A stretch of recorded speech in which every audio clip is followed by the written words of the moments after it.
Thank you for joining us for another half hour of news at noon only on KGW+. I'm Thomas Schultz. Chris McGinnis will join us in just a moment for a look at your forecast. But first, let's get to your afternoon's top stories.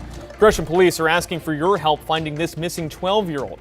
Police say Caleb Harris left his home on Northeast Hogan Drive around 6 o'clock last night. He's 5'10", 240 pounds with curly brown hair, and he was last seen wearing black over-the-ear headphones. His family says they're concerned about Caleb's well-being because he's indicated he may harm himself. If you have any information on his whereabouts, call 911. And if you or someone you know is struggling, remember help is always available. Just call 988 to reach the Suicide and Crisis Lifeline. Right now, Portland City councilors are discussing what to do with more than $20 million in unspent housing funds. The money was discovered in late November. Several councilors want this funding to be used to respond to homelessness. In a letter, Mayor Keith Wilson asked councilors to use the money to help fill the city's budget gap. The city attorneys have determined the money cannot go to the general fund. Council will simply recommend where the money should go, and it will be finalized during the upcoming budget process. The Portland Fire unveiled these jerseys for their upcoming inaugural season this morning. The WNBA Nike Heroin Edition is a white base uniform with fire on the jersey, signifying the city's passion for the team. The WNBA Nike Explorer Edition is a red-based jersey celebrating the Fire's legacy here in Portland. The Fire's upcoming season starts at home May 9th against the Chicago Sky. Well, millions across the country are still grappling with severe winter weather, including persistent freezing temperatures. Air travel is struggling to get back on track, too, after a major winter storm canceled hundreds of flights nationwide over the weekend. NBC's George Solis has more. Conditions still frozen and frigid in Nashville, and the recovery has been slow with these persistently cold temperatures and a lot of tree debris just like this that's still frozen, littering sidewalks and roadways. One hospital even reporting treating 40 children for carbon monoxide poisoning as people struggle to stay warm. We have been inside numerous homes that have been without power. People have been finding creative ways to stay warm. We even talked to a gentleman who is experiencing homelessness, who says he doesn't really want to stay at a warming center, so he's been staying on Friend. This is what this community has done. They have been neighbors helping neighbors. You've also had troopers going door to door doing wellness checks. We actually saw one couple handing out hot chocolate in their neighborhood that has been without power for days now. Now, there have been some success stories as people are being slowly returned back to the power grid, but that recovery has been too slow for some residents who really say with day 4 of no power, it is just becoming a struggle. Adding to some frustration here, some customers have been saying they've been getting text alerts that their power has been restored when it really hasn't. And that's in part because all these linemen are doing repair work, restoring power poles. So that tells them their power is on when it really isn't. And that makes it very difficult for people that have been staying at all the hotels here who want to go back to their homes, check on their property, make sure no pipes have burst. And unfortunately, there doesn't seem to be any relief in sight. Now, on the subject of the nation's airports, right now we're looking at delays and cancellations still under 1,000 or so. That number could creep up. It is still significantly better than what we've seen over the last several days, where they just start in the thousands for both delays and cancellations. So there is some cautious optimism that that may start to return to normal here in the next coming days. The other concern, of course, is with sunlight. Some of this ice will begin to melt, but of course, once the sun sets and these temperatures begin to dip, you can see a lot more refreezing. Just canvassing here, though, we are starting to see signs of more sidewalks and less ice, which again raises that optimism level here as people struggle and want to reopen their businesses, their stores, and just sort of return to a sense of normalcy, albeit these cold and frigid temperatures here in Nashville. It is still going to be a long road to recovery, and again, those issues with power continue. A lot of people are just hopeful they can put all of this cold behind them sooner rather than later. Back to you. Let's bring in Chris McGinnis now. And Chris, pretty daunting to see that severe cold in places that really just aren't used to it, right? Which, of course, is then perpetuating the snowpack. I wanted to show you this. A couple minutes ago we talked about it, but it's worth showing again. So this is the visible satellite imagery from National Weather Service. The stuff that's moving, the white stuff that's moving, is cloud cover. The white stuff that's not is snow cover, ground snow cover. Look at this, from basically West Texas, basically the northern half of Texas. Northern Louisiana has snow cover. Northwest Mississippi through Alabama, Huntsville, a good chunk of Tennessee covered in snow and ice, and into North Carolina. Of course, you get up to Virginia, the Northeast or the Northern Plains, you expect that. But North Texas, North Louisiana, I mean, that is just some really rare air here. So, and obviously the cold air is going to keep that snow in place for at least a few more days for those folks. All right, back here regionally, we've got some snow up at Timberline. That's a big story. An inch of fresh snow since last night. It's 31 degrees. The snow level today, right around 4,500 feet or so, with ongoing rain and snow showers. Rain, of course, down low for us here in the Willamette Valley, where it has been on and off wet here throughout the day. It's 44 right now at the airport. 49 out towards Beaverton, where the breeze is a little more to the south. Salem sits at 50. So the reason that the airport's cooler is we're still kind of draining some of that cool air out of the gorge with that east-southeast breeze. But we should start to moderate a little bit as we go through the day, and we'll keep that occasional light rain in the forecast, not only today, but likely Thursday and Friday as well. We'll get a look ahead to your weekend coming up in just a few minutes. Thomas? Thank you, Chris. We're learning more about a Portland climber who died in a fall on Mount Hood over the weekend. Officials identified him as 30-year-old Thomas Hostetler. Officials say he lost his footing near the Devil's Kitchen area and fell 300 feet. Thomas's friend Sarah King Brown says he was caring, compassionate, and spent every moment he could outdoors. He died doing what he loved the most, and the comfort that I take is that he made an impact on a lot of people's lives. Sarah says she's started a GoFundMe to support his family. You can find the link on KGW.com. New data shows Portland's unemployment rate held steady at 5% last month. That's a tick below Oregon's unemployment rate of 5.2%. Meanwhile, the metro area as a whole saw a slight dip in jobs last month, down some 400 positions. And at least 3 Shiloh Inns locations in Oregon have now filed for bankruptcy. A sign on the door at the Bend location says the closure was, quote, due to unexpected circumstances. Court documents show the inn filed for bankruptcy along with hotels in Warrenton and Newport. We got a chance to hear from former Trailblazer Chris Dudley after he announced his run for Oregon governor. Dudley told us he wants to address the economy, education, and livability. He last ran in 2010 also as a Republican, losing to John Kitzhopper by a slim margin. Lived in Portland, played for the Portland Trailblazers, been active in nonprofits across. I have goodwill here, and I come from a family that's politically diverse. I have friends that are politically diverse, and I know I have the ability to able to communicate no matter which side of the aisle you're on. Dudley joins a crowded Republican primary field of 14 candidates. You can watch more from that conversation right now on KGW.com. Coming up on KGW News at 12:30, after more than a decade together, one pair of Olympic figure skaters shares a bond that goes way further than what most athletes experience. And later, one Portland City Councilor is drawing criticism over her comments at a committee meeting, comparing banning a controversial French dish to the abortion debate. We're back after this.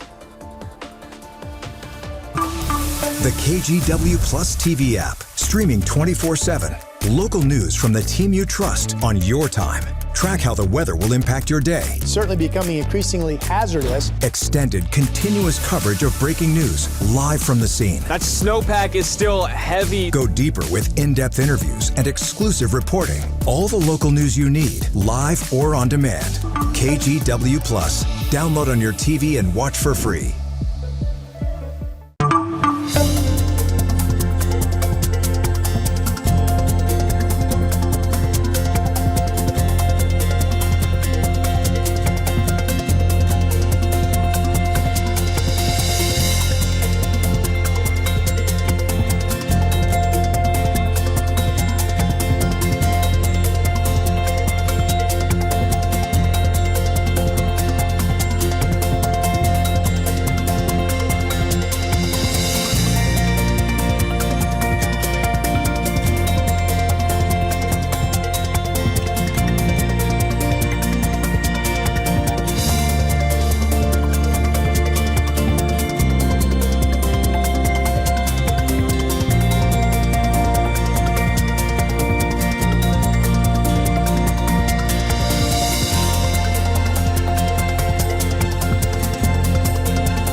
The KGW Plus TV app, streaming 24/7. Local news from the team you trust. Track how the weather will impact your day. Breaking news, live from the scene. All the local news you need. KGW Plus. Download on your TV and watch for free.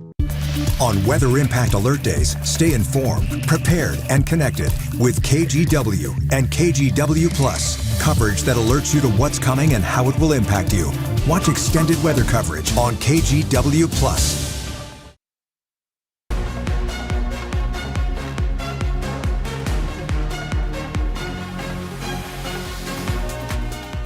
Oh yeah, we have less than 9 days until the opening ceremonies kick off the 2026 Winter Olympic Games in Italy. And as skaters Madison Chock and Evan Bates head to Milano Cortina, they're celebrating more than just an opportunity to win gold. Matt Runo has more on how their partnership turned marriage has propelled them to the top of the figure skating world. On the ice dance partners Madison Chock and Evan Bates have a personal bond that goes beyond the rink. We have experienced so much of life together, working together, spending really all of our time together, and going through these incredible experiences that skating has brought us. The two have skated together for more than 15 years, but just after the 2022 Olympics in Beijing, Just done with the Beijing Olympics, so it was a big milestone. We were doing this tour with Stars on Ice where we were going across the country. Bates, who's used to the pressure of being an elite figure skating athlete, had to steady his nerves. I knew the answer. I thought I knew what the answer was going to be, but still nonetheless, very sweaty palms. For a surprise proposal on a beach in Thailand to his ice dance partner. Shaky voice, very nervous, even though it was just the two of us. Now, this couple has a connection beyond what most athletes share. We just feel like our bond is really strong, started as friends, became something more. Working together on music selections. We do the listening together. We really, like I said, put our brains together and come up with something that works for both of us and highlights our strengths and our passions for skating. With Madison designing their costumes, even for their competitors. She just designed costumes for herself, for me, and actually for some of the competitors in our discipline as well. So she's really a highly sought after designer. It's a partnership that works. They're the #1 ranked ice dancers and Olympic champions. All right, everybody. And we're at the center of attention for a surprise. 2 special people here with us in the museum today. At the U.S. Olympic Paralympic Museum in Colorado Springs. Not expect that. No, that. we did not expect that. Where they were honored with a signing celebration, putting their names permanently on museum panels reserved for U.S. athletes who have won gold at the Olympics. Truly an honor to get the full service experience and be able to sign something that's going to live in the museum. It's really an honor. We walk in here and we feel the history. Now in Milan, Italy, they're competing with a bond that's improved their skating. Absolutely. I think our relationship has only fueled our skating passion even more. We're so dedicated to each other and to our craft that everything just aligns when we put our brains together. As they work together for gold. We definitely want to shoot for the gold medal in the individual event as well. We feel like that's something that has been at the top of our goal list for a long, long time. This time as husband and wife. Now as husband and wife, it feels like stronger than ever.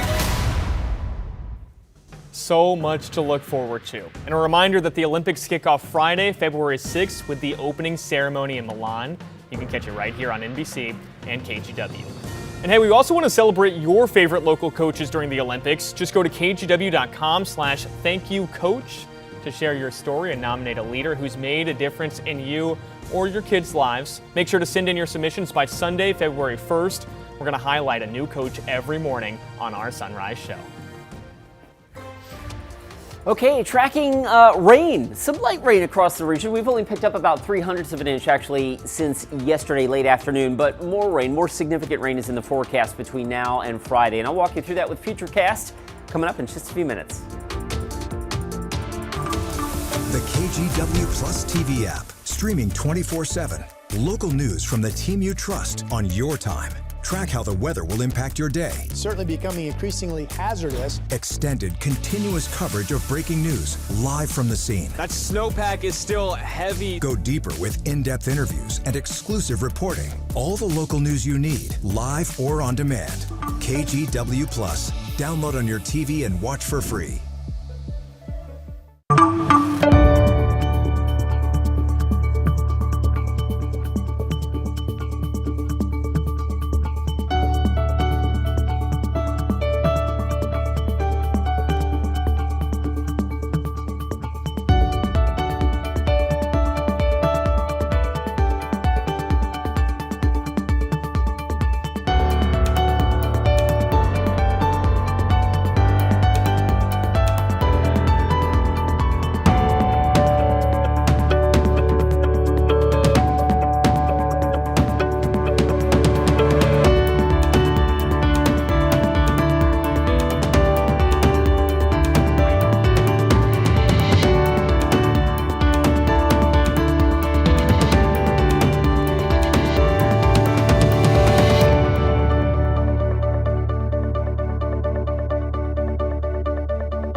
Weather Impact Alert Days, stay informed, prepared, and connected with KGW and KGW Plus. Coverage that alerts you to what's coming and how it will impact you. Watch extended weather coverage on KGW Plus.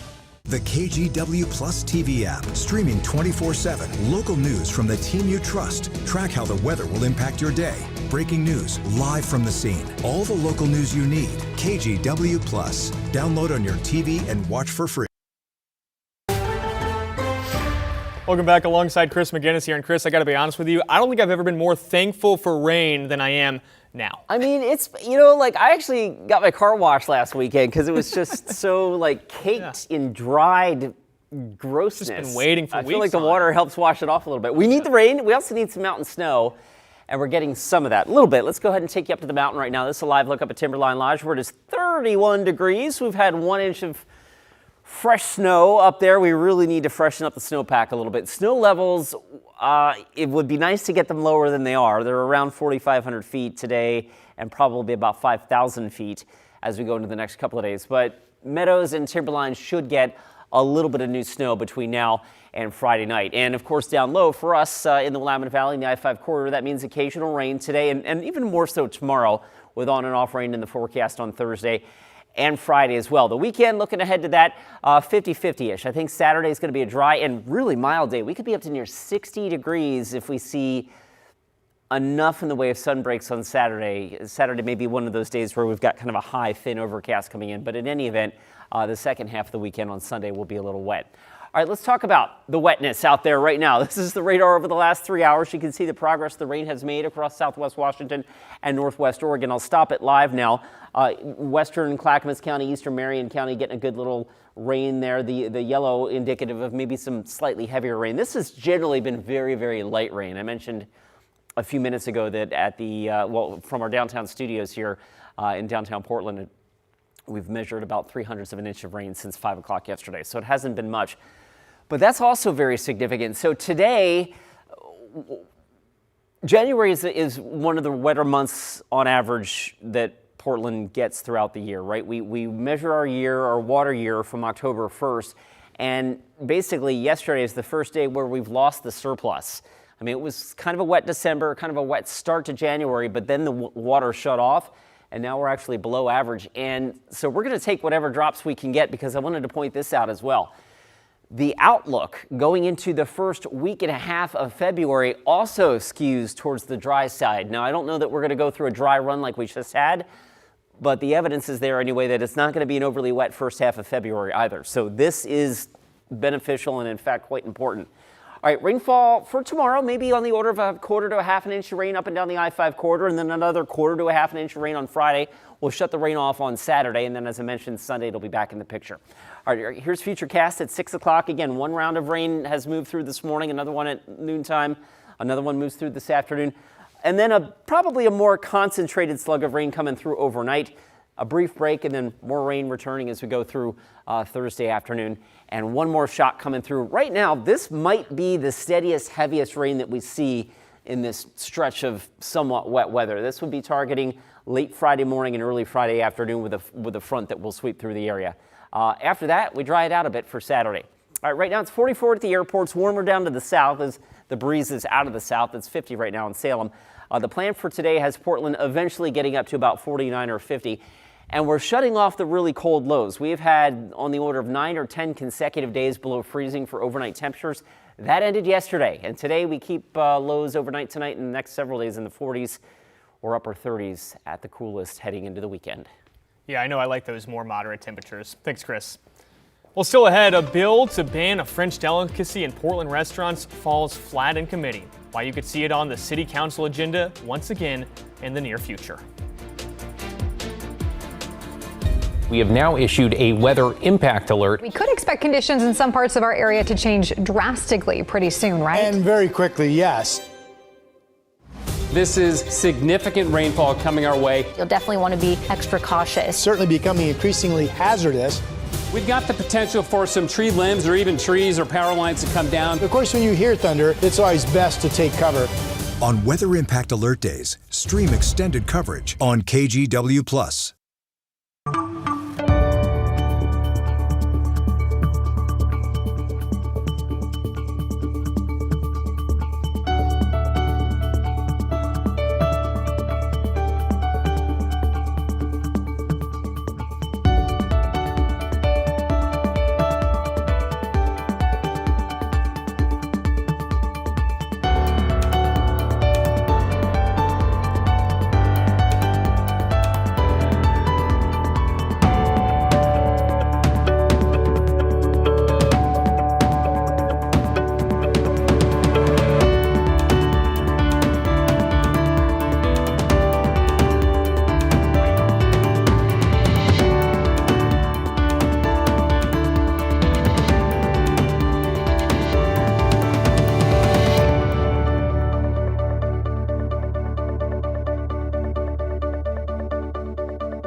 weather impact alert days, stay informed, prepared, and connected with KGW and KGW Plus. Coverage that alerts you to what's coming and how it will impact you.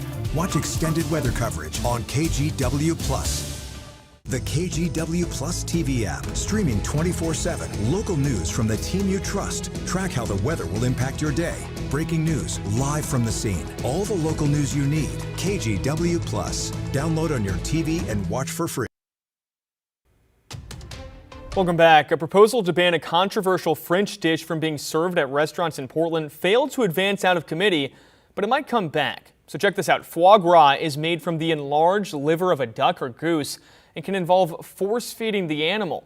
Under the proposal, if a restaurant were caught selling foie gras after a warning, it would be fined up to $5,000. Yesterday, council heard testimony from animal rights groups and restaurant owners before giving their own takes on the issue. But one opinion from Councilor Olivia Clark didn't go over so well with the crowd. As a woman, this is very akin to the abortion debate. I'm very pro-choice, and if you don't, okay, I'll take back my comments about comportment. If you don't believe in something, then don't force me. Don't force my behavior. Truly. If we can't solve the big picture problems because the institutions and the political base is not there to end factory farming writ large, doesn't mean we can't make a difference in some part of it. So yeah, a couple of different opinions there. Councilor Mitch Green, who introduced the proposal, says he now plans to use a method that bypasses committee to try and get it voted on by the full council. Stay with us. We're right back after this break.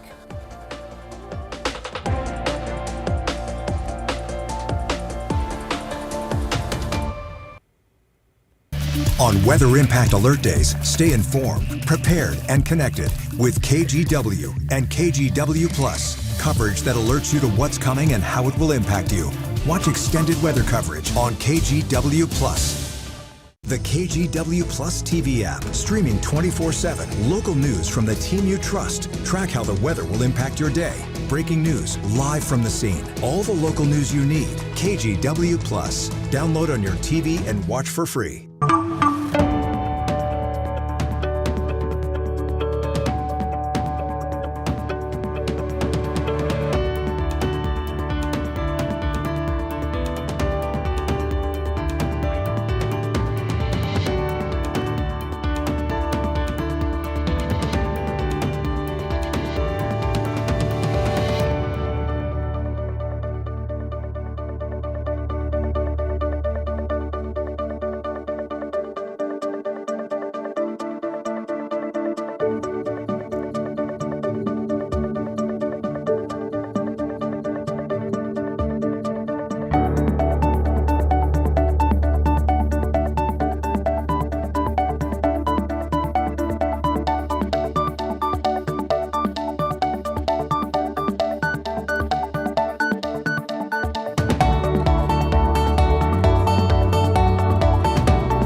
We have now issued a weather impact alert. We could expect conditions in some parts of our area to change drastically pretty soon, right? And very quickly, yes.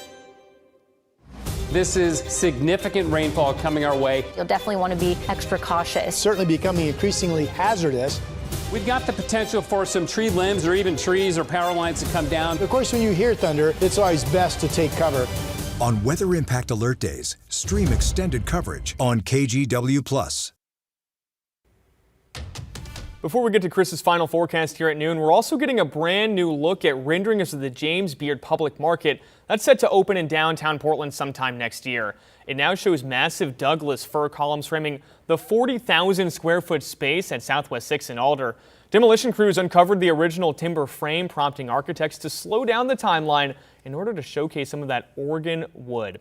The market will celebrate Oregon's food culture and craft, and it will feature at least 3 dozen vendors. Chris, I got the opportunity to look at it a while ago. It looks tremendous in there. Yeah. Yeah, right? Looking forward to that thing opening. Hopefully we can Go have some food. Yeah, right? Good vendors. All right, let's get you out the door. We are 49 in downtown right now, so slowly starting to warm up with on and off rain in the forecast this afternoon. Good to see. And a reminder, we got more live news on KGW Plus. Tune into Sunrise from 7 to 9 and later tonight at 5:30. We hope to see you later at 4 as well.